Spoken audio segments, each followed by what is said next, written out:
Thank you so much, everyone, for joining us for today. My name is Chris Rader. You are in AI and Empathy. This is a community conversation series.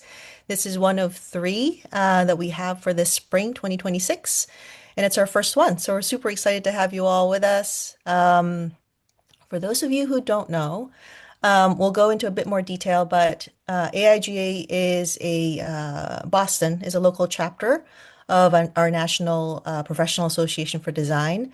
Um, and we'll go into this a little bit further, but all of the folks here who have put together all of this information for you are volunteers. So this is an all volunteer community. And what we would like to do is basically to give you all of this great educational information, open up the conversation, and also bring in an expert in the field, in the AI field.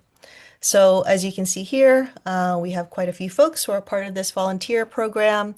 I'm Chris. I'm the Director of Design Futures. We have the rest here, Amy, Catherine. Anthony is with us. He'll be speaking about the designs that he created for this series. Ling Yi's been helping us with the Q&A also, and same with the Miro board. Rory's our communications wizard, so he'll be monitoring all the information that's coming in. Danny is our tech guru, as is Lauren Brown. So thank you all so much for just pulling this all together. What we will discuss in the next hour is Johannah Haney and her experience. So we have about an hour here, and Johannah will go into more of her background, but she's been involved with AI with her background in content writing. She's been going through some career transitions, and she'll go through that, and also just AI frameworks that she's developed in the past. So this is not just I think what's important to note here is that this is not just about, the AI work that she's done, but also essentially the evolution of her career as she has gone through from content writing to AI frameworks. Just a quick note for everyone who's here. So if you haven't been part of our AIJ discussions before, I just want to make sure that we're opening up basically the floor later on for Q&A. So all I'm asking is for us to be respectful to Johanna and team. So please, if you have any questions, if you can focus on specifically like what the question is, if you have more details.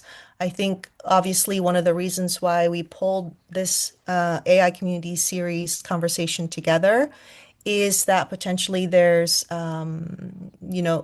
maybe some unrest, I'll say, within the AI and design community, specifically about some of the things that might be happening that you hear in the news, and or some of the things that might be happening professionally for you. So one of the things that we're asking is for us to make sure that we're crafting our questions and comments with respect for Johanna, our speaker, and also for our team. So just a quick plug on that. Okay. At this point, I know there's some of you who may be designers, so we'd love to nerd out on all the design stuff. So I'm inviting Anthony to speak about, what your thoughts were on creating this series. Great. Thanks, Chris. Hi, everyone. My name is Anthony Lopez. I am the brand lead at AAJ Boston. I'm also a senior designer at Moth Design. Yeah, so just before we get started, I wanted to just quickly touch on the visual identity for the series and the kind of core thinking behind it. So the idea here is that it's really inspired by conversation, pulling visually from, chat prompts and speech bubbles, and really built as a flexible system that can be really modular across all of the series. So you can kind of see a sampling of how that modularity works in practice here with some social posts. Everything was done in Figma, and I sort of use this opportunity to experiment with Figma Make, which is a product of Figma, sort of an AI product. I experimented using motion to really bring our social channels to life using, my own prompts and concepts. So just a little bit about the visual identity. Great. I'll hand it over to Rory just to share a little bit more about AAJ Boston. Thank you, Anthony. Hello, everybody. Thank you for coming. My name is Rory O'Donnell. I'm the PR communications lead here at AIG Boston. And welcome to the first and inaugural AI and empathy conversations. So, if you're not familiar, AIGA is the country's largest professional association for design. We have local chapters all across America, from Maine to New York to LA, each one serving its local design community, and we are the local chapter for the Boston area. We are a volunteer-run nonprofit organization, and every single person on our board has a full-time design career. This specific team meets every Tuesday from 7 to 8 after our long workday to organize events like this for everybody. So AIGA Boston is here to connect you with like-minded creatives, professionals, peers in the Boston area, and hopefully make some really good friends. So AI and empathy is one of these events that we've been putting together because it's a topic that we couldn't stop thinking about. The intersection of AI and empathy and design practice, and how do we stay human in our work? How do we use these tools thoughtfully? And how do we talk to each other honestly about all of it is? So that's what this is. This is a conversation. It's not a lecture. It's not a panel of experts talking at you. Just a real exchange between people who are figuring this all out together. Thank you. And with that, I'll pass it back to Chris. All right, excellent. We also have another slide here on where our chapters are nationally, including Massachusetts that's in here. We have a big New York chapter as well. And again, just speaking through what Rory had mentioned about AIGA Boston being an all-volunteer organization. So thanks, Rory. Great. And at this point, let's introduce Johannah. So Johannah, if you don't mind coming off mute, I'll go through your quick bio on your background, how you're a writer, you're an editor, you're an AI specialist with over 20 plus years of expertise in healthcare. So for those of you who don't know, Johannah and I worked together at some point in healthcare. So we're super excited to see each other again in this capacity. And so you bring clarity to complex ideas, obviously from like a strategic perspective, storytelling, and how that work resonates in your current career. So at this point, let me hand it over to you and tell us about your background. Great. Thank everybody so much from AIGA for inviting me here today. I'm really so interested in AI and the intersection of empathy and creativity. Just want to acknowledge I'm not a designer primarily. I am a writer for the most part. I work with design teams all the time, though, in my work with AI. And, earlier in my career when I was doing more of the analog stuff, always working with designers. And so, that my perspective here is really about creativity. But I did want to sort of acknowledge you are all the design pros at AIGA and everybody, all of the participants, far outpaced me in those talents. But yeah, in my background, I, started writing for a catalog company that used watercolor instead of photography for all of its products. And so I would write the little blurbs. I've been freelancing for magazines. I've written 20 nonfiction books for kids. I went to grad school at Emerson and studied writing and publishing. And then I went on to teach the magazine publishing overview course, which blended the writing but also the design of magazines. I worked for Pearson Education for years. And then around 2022, when ChatGPT had its big launch, like everybody hearing about AI this and AI that, AI everywhere. And as a writer, I was intrigued and I was a big skeptic. I was like, is this coming for me? Is this coming for my job? It's a really big concern that, so many of us have, right? Um, and instead of just sort of living with some unease about AI, I decided I was going to try to lean into it as much as possible and learn as much as I could about it. And, if this is something that was going to start to shape our world, I wanted a hand in shaping it. I wanted to know how this was all being built. And so, I had a little bit of a lag in some of my freelance work, and I saw a job posting to be a contractor for Google to help train Gemini. And so what they were doing was basically hiring people with a huge variety of backgrounds, linguists, designers, writers, philosophers. I think I said linguists, but linguistics is really big in the world of AI. And they gathered us all together and they would give us prompts, or they would give us, yeah, prompts that were given to Gemini that Gemini was struggling with in some way. And we would write the ideal response.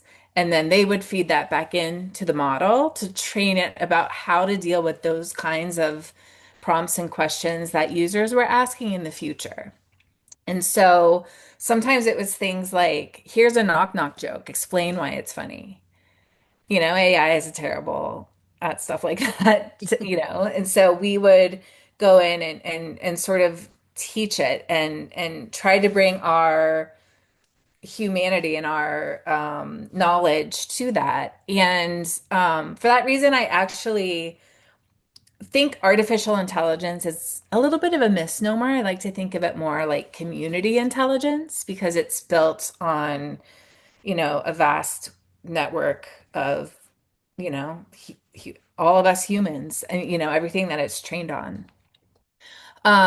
So from Google, I did that for a little while. It was a pretty really fast pace, and I wanted to start to apply AI in different ways. And so I joined a pharmaceutical company, which is where Chris and I met, and started working on a pilot they were doing about starting to use AI in more of their creative workflows. Um, so I did that for several months. And then when that pilot phase ended, the pilot was a success and has continued on. But when the pilot phase ended, um, I was looking for sort of a different way of, again, a different way of applying what I knew. And so I found a job posting at Chewy, which is the sort of pet supply company. And they also wanted to start using AI in some of their creative workflows. And so my job at Chewy now focuses on, I'm on a very design heavy team. I'm There are two writers and I want to say on our team and maybe like 10 designers. And so we're building marketing content. We're in the like customer relationship management area of marketing for Chewy. And so my job there is creating custom tools that we can use to streamline our creative process based on sort of our brand guidelines. So that's sort of the progression of my career. I've also been consulting with companies that are looking to bring AI into their workflows. And again, this is another attempt to sort of have some hand in how AI is being applied. And so I want to make sure it's being used in ethical and responsible ways. So many companies feel like they have to do AI because if they're not, then they're falling behind. They're not ahead of the curve. And so I'm really trying to help people understand really the right ways to use AI instead of just using it. As I was doing some of these career transitions, AI was a tremendous help in my job searches. I wrote a custom GPT to sort of help me with that process of looking for jobs, and that's something that I kind of wanted to show you all. I think, we all are afraid that AI's, at some point, may make us need to look for other work. Maybe you want to get more into AI. We're all going to be searching for jobs at some point. Um, and so, Chris, if you could actually share, I just want to show you the actual custom GPT that I made for my job hunt within Chat GPT itself, and sort of walk people through how I made it, Yeah, what it does, and that kind of stuff. great. And I see, Johanna, if I could interrupt you for 1 minute. Yes. I see, I think we've hit a good amount of attendees. So I think at this point, we'd love to hear, we have like a quick survey for everyone just to get like a temperature with a group who's here, level of experience, and otherwise. And we just want to make sure that the content that we're giving you is actually something that would be very relevant to your day to day. So Rory, I'm giving it to you to kind of send out a quick survey for everyone who's here, so we know how to tailor the conversation. Yeah, so if you guys could react on this, like Zoom react, we kind of just want to get a vibe check of everybody's experience with AI. So if you feel like you're kind of a beginner in AI, like you don't really know, like you've t dabbled with ChatGPT a little bit here or there, maybe send some hearts up in the react. Yeah. All right, Okay. we got some. If you would consider yourself an expert, give me some react. Okay. Vibe check. We got one. All right, one expert in there. Okay, good. Okay. And if you feel positively about AI, maybe some react. All right, we got some. Controversial, questionable, unsure. Hmm. Oh, All right, maybe even more so. we got some, Interesting. yeah. All That's kind of right. what I was expecting. Okay, Thank cool. All right, thanks, guys. Excellent. Johanna, maybe that'll help you kind of think through some of the answers that we'll be putting together. Absolutely. No, and that's what I anticipated too. And that's I would say kind of where I am too. I'm constantly reevaluating AI, the state of AI, how it's being applied, and consciously always making a decision about my continued involvement with it. And so I definitely resonate with everyone who's feeling a little bit like, I don't know. Um, so um so yeah, let me show you the custom GPT that I made. It's called Haney Rocks and We'll Find a Job. And this is, that was sort of one way for me as I was job searching to try to keep a positive outlook about things. Um, so, Chris, if you could actually go to the arrow to the right of where it says Haney Rocks and we'll find a job, like where you would go to start a new chat, and then Sure. go to oh, okay, I guess it's not going to show you my actual prompt, but that's okay. It's this in a screenshot in one of the slides. You don't have to go back to it now, Chris. Okay. But I just want to sort of maybe I'll go to it on my end so that I can speak about how I built this GPT. So why build it? So I wanted to give ChatGPT kind of like the bare bones base of my experience, a cover letter I wrote, um, for just like a general, like not specific to a particular job. And what I wanted to be able to do is when I saw a job that looked interesting to me that I thought I might want to apply to, I would pull up Haney Rocks and We'll Find a Job on ChatGPT and just paste the job description, nothing else. As you can see, there are some conversation starters. Analyze this job description and my fit. Give me a positioning strategy for this. Rewrite my resume for this job. Write a standout cover letter. But I didn't usually start with any of those. I usually just took the job description and pasted it in. So, Chris, I think I gave you a job description before Hmm. in preparation. So, if you just want to paste that in and hit enter. So, this is just a sort of general job that I found actually right before this discussion. And so first, it's going to give me a fit assessment. Is this job a good match for me? It already has my resume in the background because it's a custom G. It's not just plain old chat GPT. This is a custom GPT. Um, and so it's pulling direct things from my resume. So it says Sanofi and Abbott Nutrition, exactly what they want. So that's showing where it's a fit. I've asked it to be really kind of hard on me and hard on my resume as it's doing these comparisons. That's why it says brutal but fair, because that's what I've I asked love it to that. be.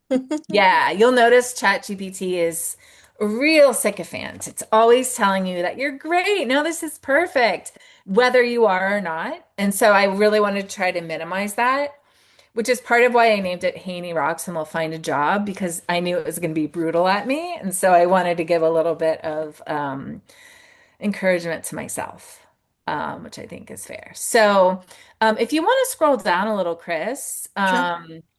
to whatever the second one is. So it's giving, it's giving gaps, risks, things where I might need to kind of play up some of my experience. So like under three, it says, my AI use needs to sound more systematic. Right now, my resume says I used AI tools. That was sort of on purpose because I was making it the most general resume I could. So they want prompt libraries, repeatable workflows, scalable systems. It's like you have this experience, but you're not framing it strongly enough. Mm, So this is tremendously helpful, right? When you're looking for a yeah. job and you need to know, how do I need to position myself here? So under number two, it says positioning strategy. So if you keep scrolling down, it's telling me what to emphasize, what to downplay. Number three, high impact keywords. So I've asked it to do this specifically. So I'm asking it to scan the job description, find some keywords that I think their AI, when they're running my resume through it, is probably going to be screened to look for as it's going through. As you probably all know, a lot of companies, recruiters, they're using AI on their end to screen out applicants. And so I'm trying to say, like, anticipate what they're going to screen for and give me what I should be embedding into my resume and into my cover letter. You can scroll down some more, Chris. Sure. And there's a lot here, right? There's immediate fixes I can make. It's giving me ideas. I don't actually want it to write my resume for me. I'm just using it as a strategic partner. Um, and so you can keep scrolling down. I'm not going to go through everything with a And fine-tooth I think, comb. Johanna, maybe from, someone who is a list writer, such as myself, this is giving me some really good ideas because sometimes I think not just for resume writing, but just, I don't know, in life, right? You get kind of stuck in thinking through, oh, what do I do next? You've been looking at the same information over and over. So I Yeah. love this, like, I mean, it could be inundating, right? Like just there's so much there that could be improved. Obviously, this is the role of AI is, that's what you asked it to do. Mhm. But I love the idea of like, here's the bullet points of what you could change with your resume to make it better. Yeah, exactly. It was really, really helpful. And, this does take more time than just sort of like sending a resume out. But for reference, like I was job searching for my Chewy job for maybe like 4 months, 3 or 4 months. I think I applied to maybe, oh, I kept track, maybe like 200 and some jobs.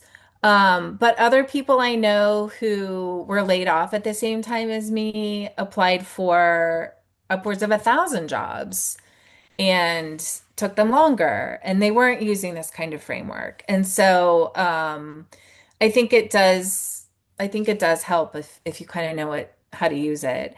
And like I Mhm. said, my entire prompt for this is on the slide. In fact, we can go back to the slide, Yeah. Chris. And Uh, I see the reactions that we're getting also. So we'll be opening it up to Q&A soon. But if you have any questions in the meantime, please feel free to put it in the chat. We have folks who are monitoring that. So yeah, if you want to put that in there, and we'll handle questions here in a bit. yeah, and just to address what I'm seeing is what do I mean by a custom GPT, which is a really great fundamental question. Actually, Chris, can you flip back to Chat GPT? Sure. This Just one? no, flip your tab from the Miro board to the custom GPT that I was just showing. So if like Oh, you go up to your tabs in Chrome or whatever browser you're using, um, so bring your cursor up above the Miro board into mhm. your like URL box of your browser. Now go up a little more to Chat GPT. Yeah, click there. Um, so Chris, if you can go to the Chat GPT logo, that's to the left of Haney Rocks and we'll find a job. Yeah, open that sidebar. Okay. That's actually, I think I'm logged in, Johanna. Oh, I see. Yeah.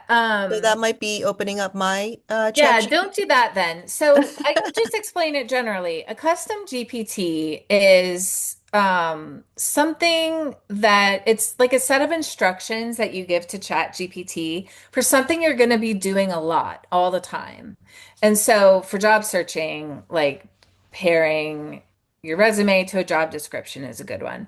But I know people who have like their weekly meal planning custom GPT, and anyone can make one. And what you do is, if you do open, don't do it, Chris, but if you're in your own Yeah. chat GPT and you open that sidebar, I'll just actually take a screenshot, and see if I can get it onto the Miro board here in a minute. Um, just explore GPTs, and then there's a way that you can create a GPT. And if it helps later, I can share my screen and show you. I think But it's a good question though.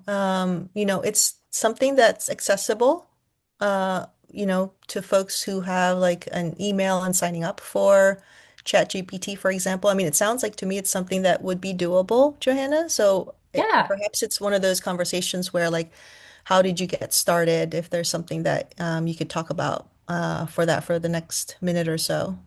For sure, yeah. So actually, can I steal the screen from you, Chris? Can I share my Yeah, screen? Can we try sure. that?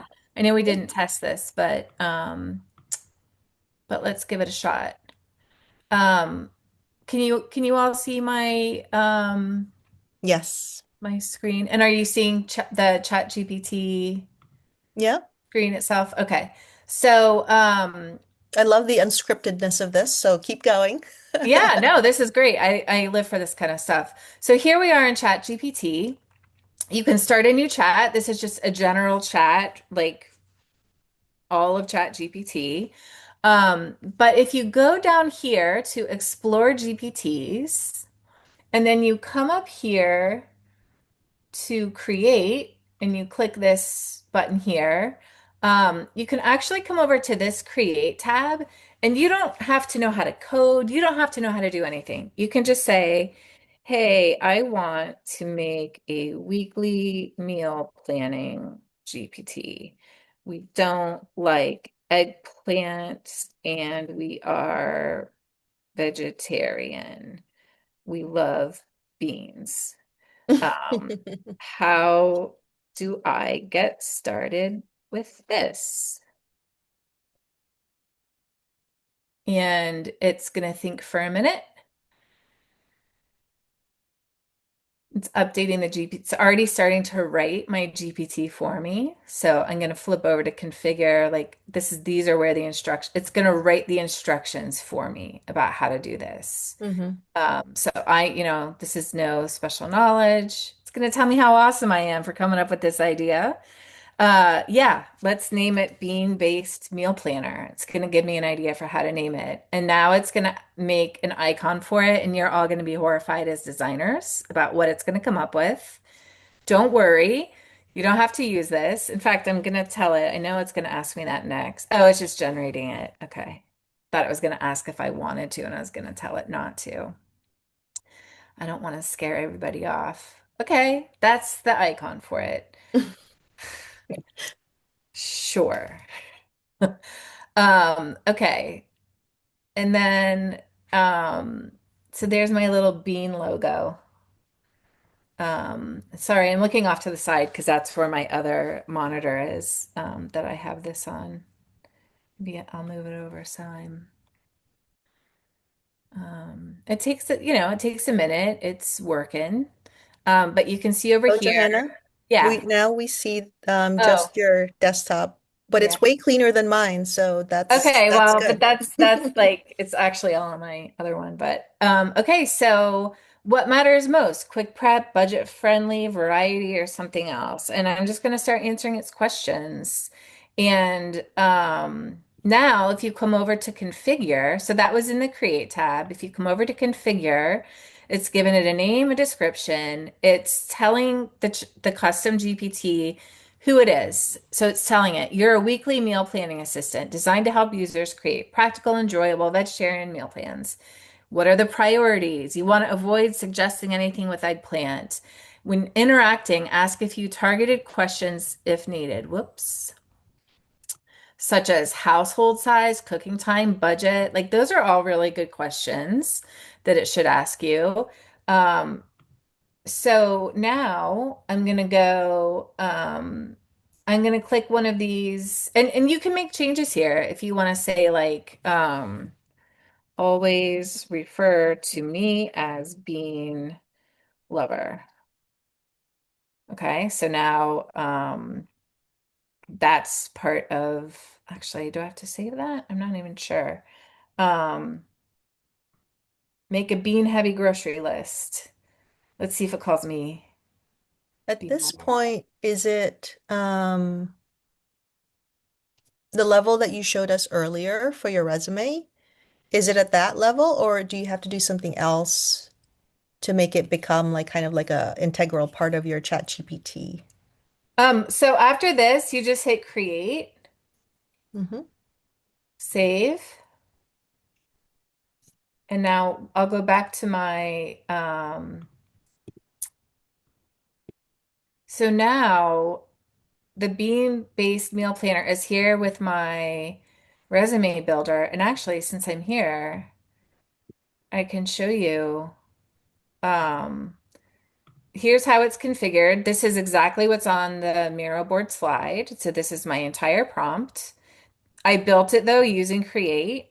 And so I could say like, so now that it's already built, say I want to make a change. I'm going to say shift the tone to be a little more encouraging. And it's going to reconfigure all of these instructions. So truly, to make a custom GPT, you don't need any sort of specialized knowledge. You just have to be able to express what you want it to do. Um, would you like ChatGPT to be warmer all the time or just now? I'm going to say only now. And so that's how you make changes. And you can start to, as you're using your own tools that you build, you can start to change them to make them more sort of what you want. Great.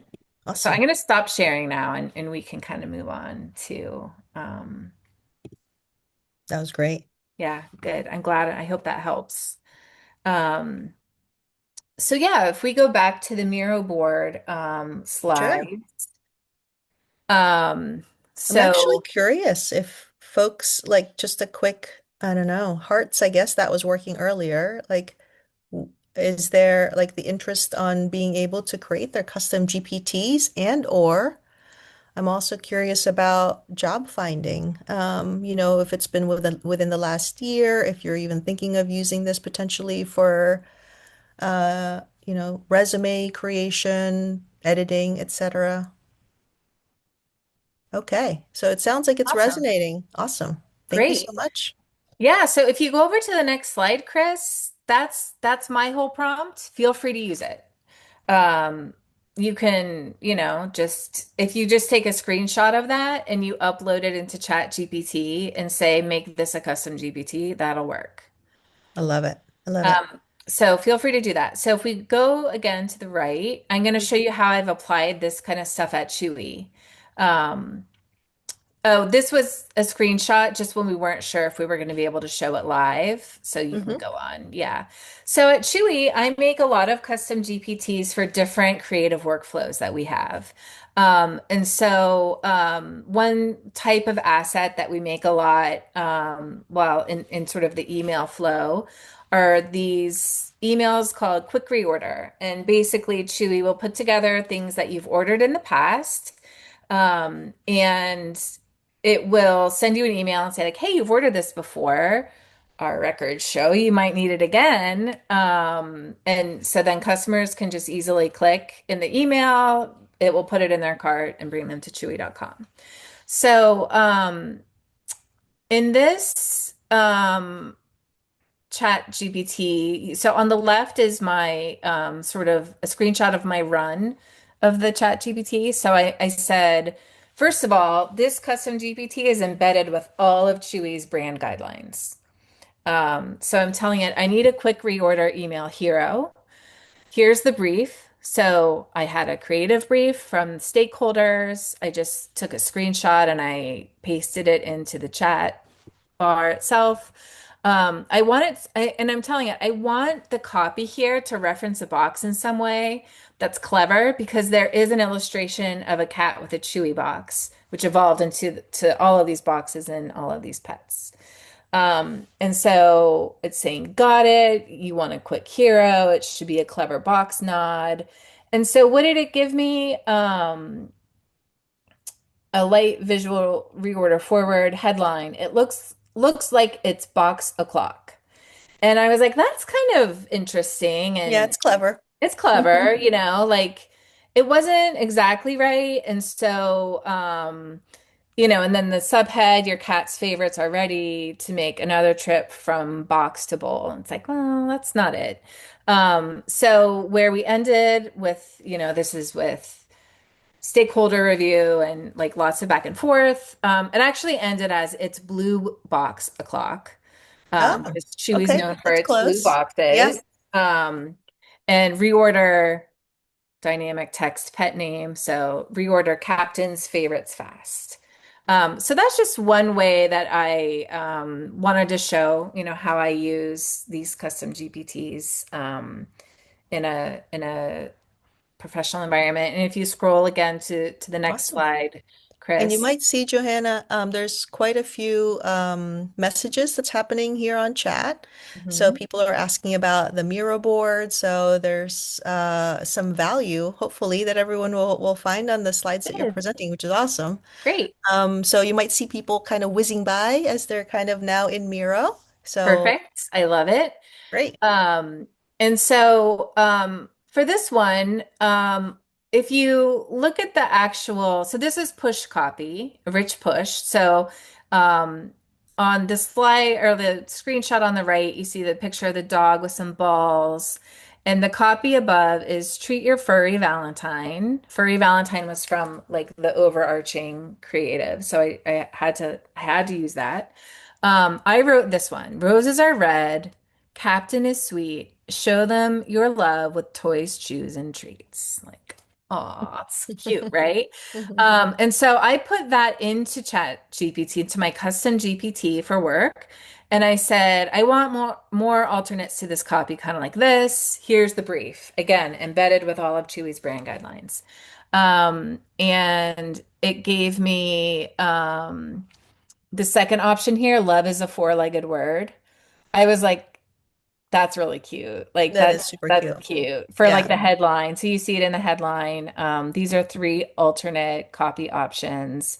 They had you at Meow also came from, not exactly from, but a little bit from a custom GPT run. So those are Mhm. just a couple quick and dirty examples of how I use custom GPTs to help generate copy.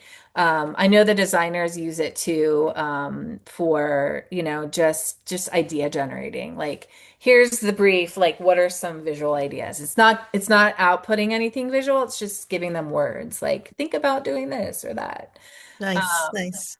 yeah, I and we use. also have oh, sorry. No, I was just gonna say that we use Figma at work, and Hmm. Figma recently acquired Weavy, which has a lot of different AI tools embedded into it. And so I know that's something that all the designers at work are really excited about Awesome. for And using. there's a comment from Andy saying they've used Claude, which doesn't have image generation but great text, to write image generation prompts for Adobe Firefly. It saves on iterations and credit use. That's awesome. And that's Hmm. in one of my future slides. So Excellent. yeah. So I know we're running a little short on time, and I wondered if we should maybe move to some of the questions Yeah. that you have all prepared as AIGA. Yeah, let me give it to Ling for the questions. Oh, yes. Hi everyone. My name is Ling Yi, and I live at the and I in tech and design area. And we put these questions together because we have been listening to your concerns, especially about like how to use AI and what the thing we can explore with. So let me start with Johanna with question one, the essence of brand, pardon, with versus soul. So, Joanna, you have started that AI should never substitute for loud experience in a world of initiative AI synthesis. So, how do you define a brand soul? And is it something that can be captured in a style guide, or is it an irreducible human element? Could you please share a bit about it? Yeah, this is an amazing question. Really, really a deep question. And the way I like to think about it is you have a style guide or a brand guide, and it's a system of creative patterns. You have your hex codes, your typography rules, your writing principles, your tone of voice, iconography, whatever it is. And all of that is encapsulating all of the past decisions that you've made about your brand. What is your brand look and feel? Who's your audience? Like all of the stuff that's come before is what you're expressing in a style guide or a brand guide. And so that's your brand's expression, but that's different than your brand's intention. So brands, I mean, it's maybe a little bit dreamy sounding, but brands are sort of living, breathing things that are evolving all the time, depending on all of the other things that are happening in the world, in the industry, with the customers, in the news. All of those things are going to change how your brand reacts and changes and evolves.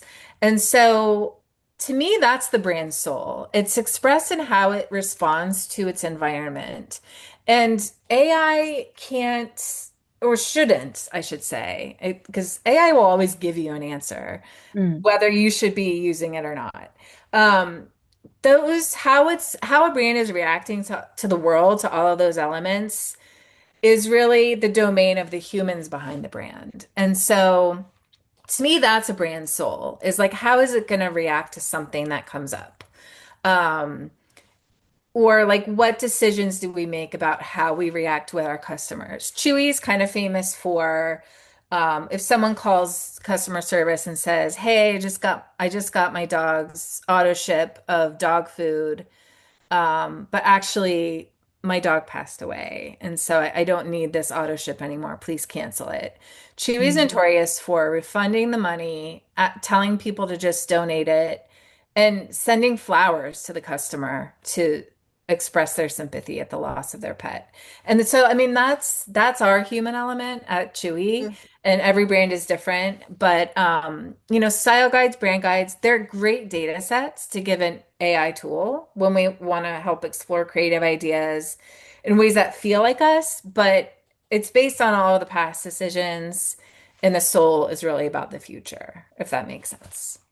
I love that. And I also love the idea of like, just going back to it's not just about the tech, right? It's not just about the tools, but it's also about the people behind it. So, I'm sure people who have pets, really appreciate that, Johanna. And I love the expression versus intention also. So thinking through that and kind of the intentionality of the person, the human behind it, creating those prompts and kind of Yeah, pushing the strategy along. It's not just about, copy and paste. It's about something more.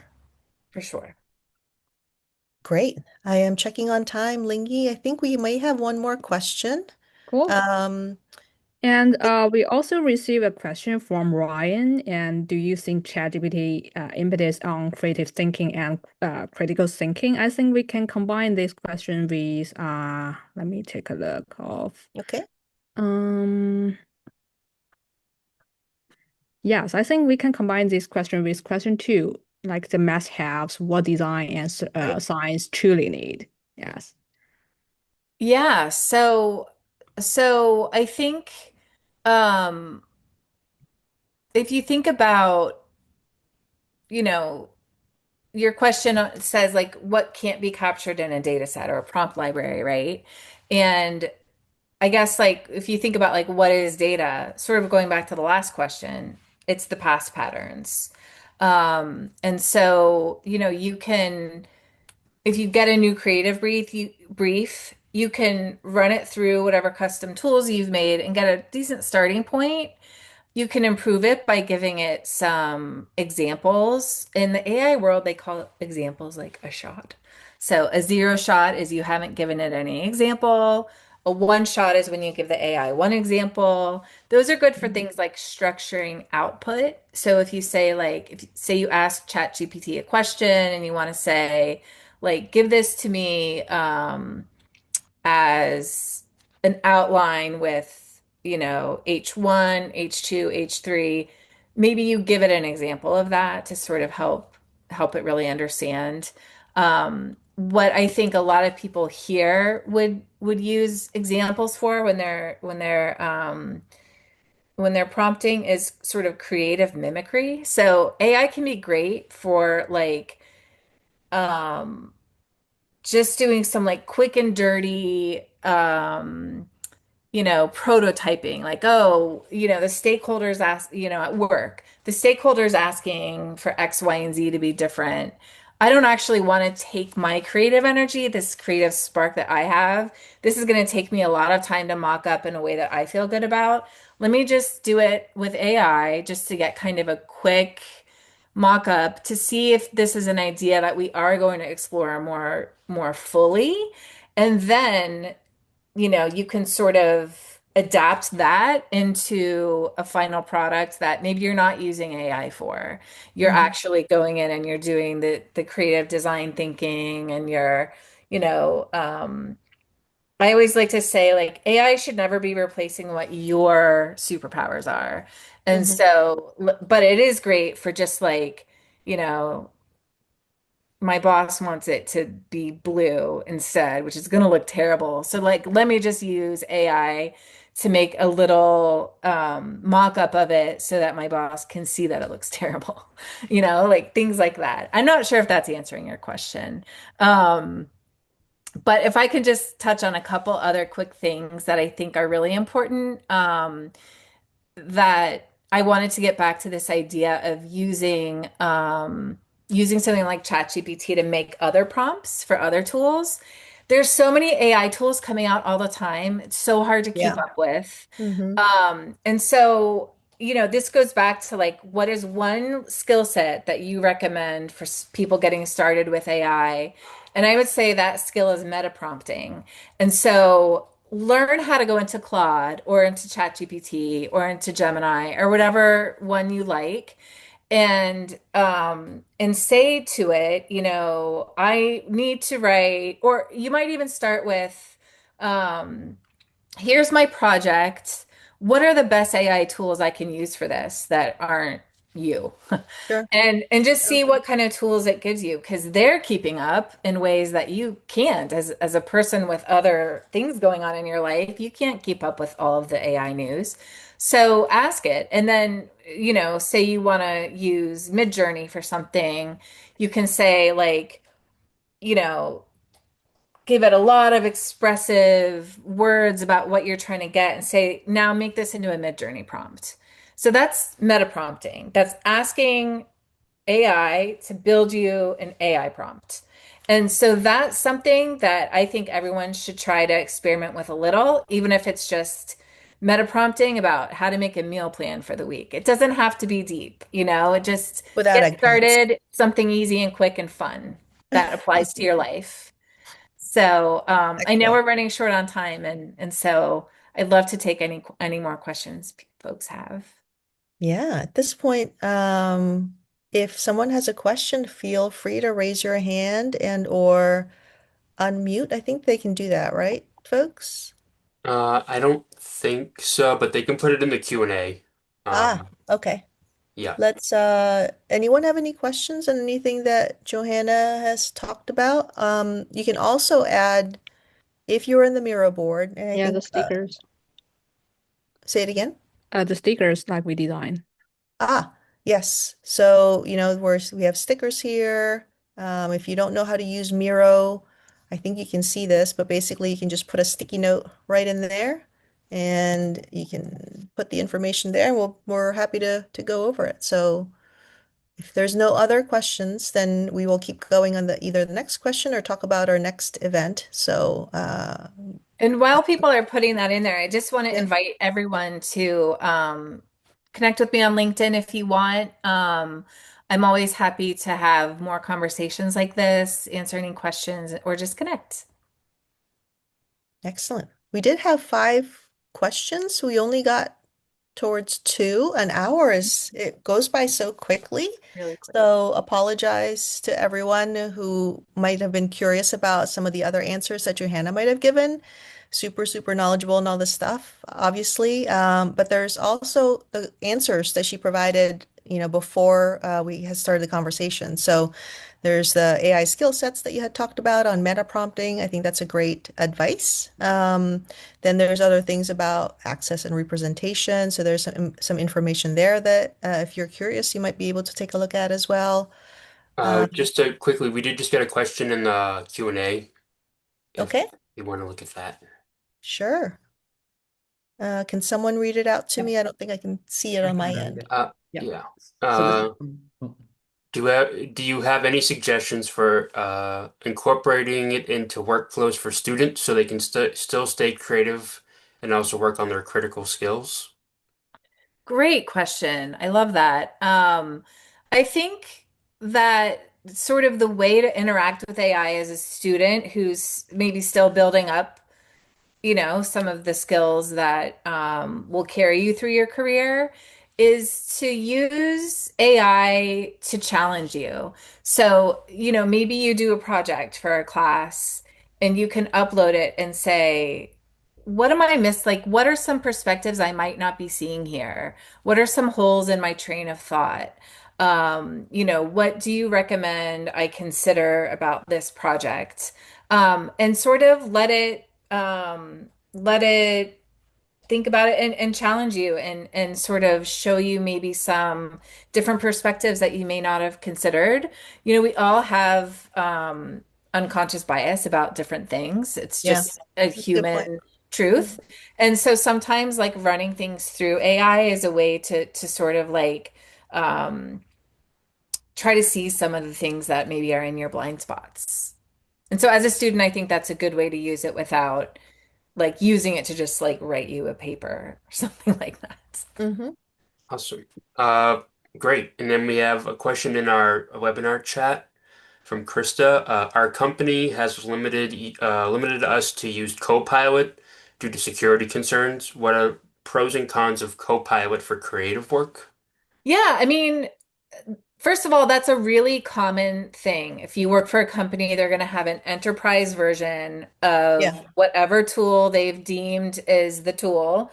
Mm-hmm. And you really should not use other tools outside of that. I hear this come up a lot in some of the consulting work I do where people are just kind of like using their own tools willy-nilly.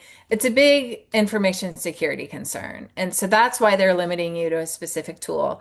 In terms of Copilot specifically, um, I don't know as much about Copilot, but every tool is going to have its pros and cons.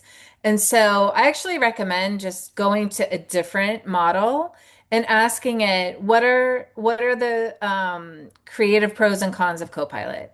And just seeing different like ones have to tell you. Like, don't say anything about your company, but just ask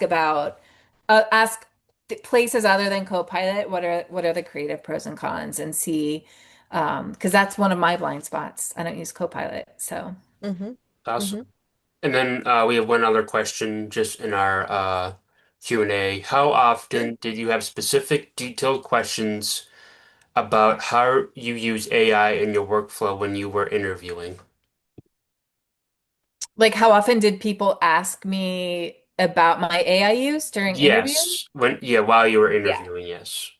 Well, since I was applying for AI roles, it was a lot. But I would say that it's reasonable to anticipate questions like that, even if the role you're applying to isn't specific to AI.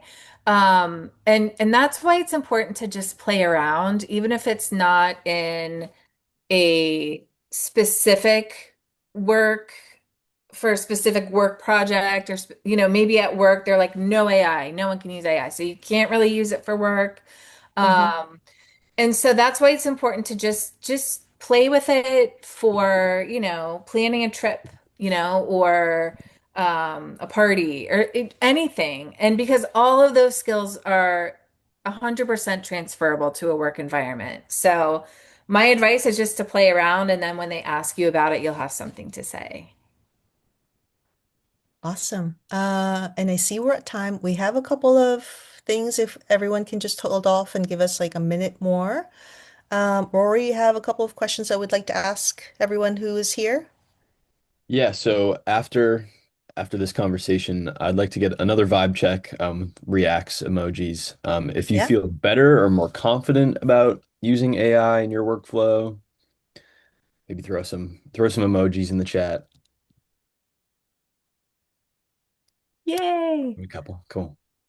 All right. All right, awesome. Thumbs up. Great. Great. And also, I would love to hear, we know we are trying to make these series educational and also accessible. So, as you know, the entry fee for this is quite, low, but for others, it could may not be. So, we'd love to hear more. If you can post on the chat too, if you think the fee that was paid for today is something that might be doable, especially for students, or if it's professionals, or you think that it's something that could even be worth more, in a different capacity. So just curious about that as well.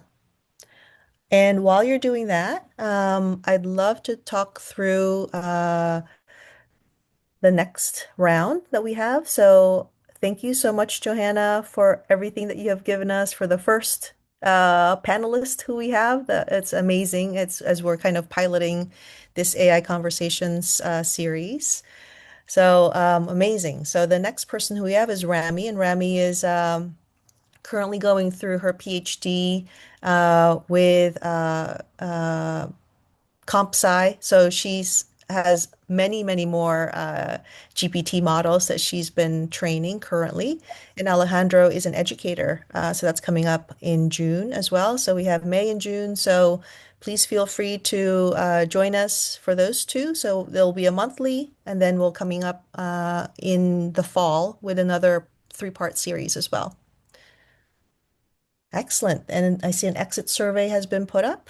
If there's any other last questions, happy to maybe take one more. And after that, I think we're good to go. Excellent. Well, thank you so much for everyone for joining us. I hope this was informative, educational, and also maybe creates a little bit of a spark, to do something maybe differently or to try something out that's new. And hopefully you'll join us for the next series. And thank you again to Johanna for all your amazing information that you have given to everyone, including giving us your custom GPT that we can possibly use, which is amazing. So the tooling part is super cool, along with all the great just information that you have given us throughout the day. So, all right. Awesome. Thank you for having me. It was great. It was great to talk to you all. And please reach out. Reach All out on right. LinkedIn. Thank you so much. And let's follow up, folks, for our AIGA committee on Slack on next steps, and we can go from there. So thank you so much, everyone. Thank you. Bye. Thank you all.